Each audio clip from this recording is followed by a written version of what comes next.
Bonjour tout le monde, aujourd'hui je suis de nouveau avec Alissa. Bonjour Julie, bonjour à tous. Tu es thérapeute dans la relation d'aide et tu accompagnes notamment sur le deuil et le deuil périnatal.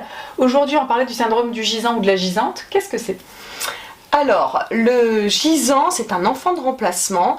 Juste dire un petit peu par qui ce concept a été développé. Donc, c'est un concept qui a été introduit par le docteur Salomon Selam, qui est un médecin français, qui a beaucoup publié dans le domaine de la psychogénéalogie. Et donc, qui fait référence à un enfant de remplacement. Mais l'enfant de remplacement, c'est pas Salomon Selam qui l'a développé, hein. C'est une notion qui est très connue en psychologie, psychanalyse psychopathologique, qui a été introduite il y a très longtemps. Un enfant de remplacement a été conçu pour remplacer un enfant qui est décédé juste avant en fait. Donc on reste au niveau de la fratrie. Pour ce qui est du gisant, donc c'est un enfant de remplacement qui va arriver la génération d'après. On va parler de gisant vertical du coup, ou encore plus loin des générations ultérieures, hein. Également dans un processus de réparation. Mais il y a le gisant horizontal aussi dans la même fratrie où ça arrive, et ça c'est encore une spécificité de la psychogé. Alissa, comment surgit ce syndrome ? Alors, lorsqu'une famille vit un drame, donc un deuil qui a été un deuil qui est impossible à faire en fait parce que le décès a été ignoble, brutal, violent et qu'il est ressenti comme inacceptable, un deuil qui devient donc un deuil bloqué.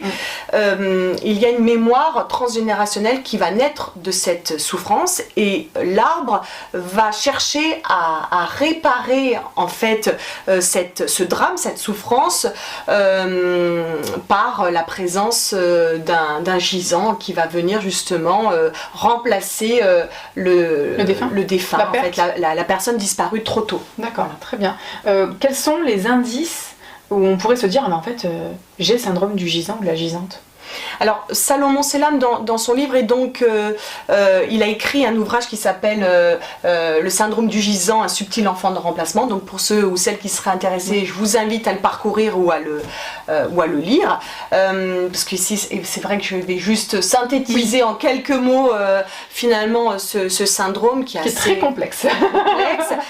Dans son ouvrage, il fait le lien entre le syndrome du gisant et les caractéristiques aussi que l'on peut trouver chez un gisant, donc attitude comportementale, physique, une personne qui va s'habiller tout le temps en noir. Il y a un côté dépressif.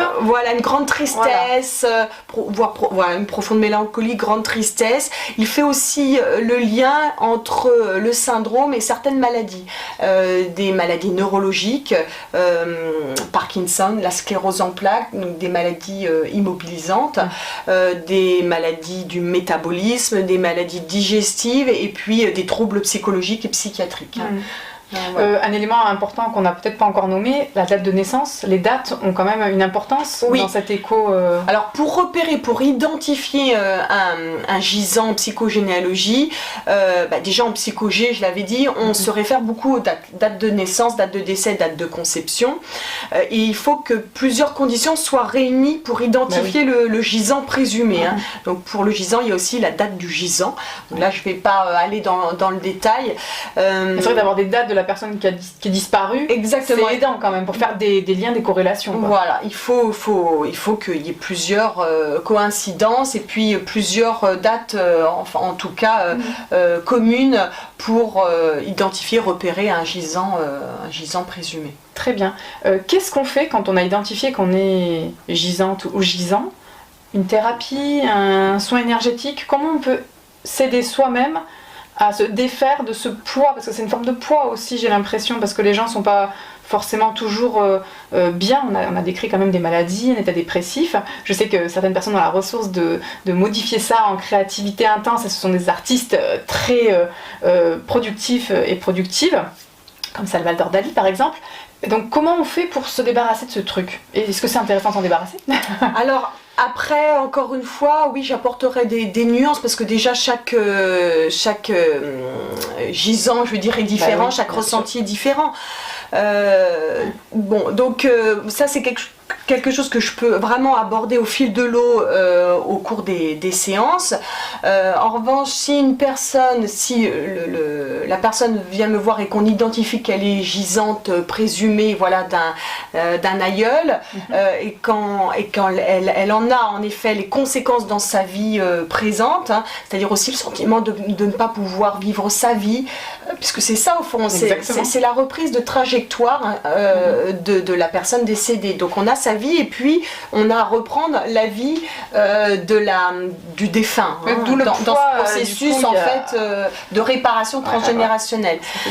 Donc bien identifier en fait les symptômes, et puis si il y a une souffrance par rapport à ce lien, il y a différents protocoles qui peuvent être mis en place de libération, soins énergétiques aussi. Bon voilà, après on le fait encore en discernement et en fonction du besoin et de la demande de la personne qui vient en séance. Pour finir, Alissa, est-ce que on peut avoir plusieurs gisants ou gisantes en lien avec un deuil non résolu? Tout à fait. Okay. Donc un individu déjà peut être plusieurs fois gisant, et la mémoire du défunt... Ah oui, d'accord. Ça, j'avais pas... oui, c'est vrai, j'avais pas pensé à ça, qu'on peut porter être gisant de 3 décès en fait, c'est ça? De 3 personnes. Ah oui, d'accord. De plusieurs défunts, exactement. Et la mémoire du défunt peut être réparée aussi par plusieurs gisants et gisantes. Voilà. Tout va dépendre de l'intensité de la douleur, comment ça a été vécu par le clan familial dans cette lignée.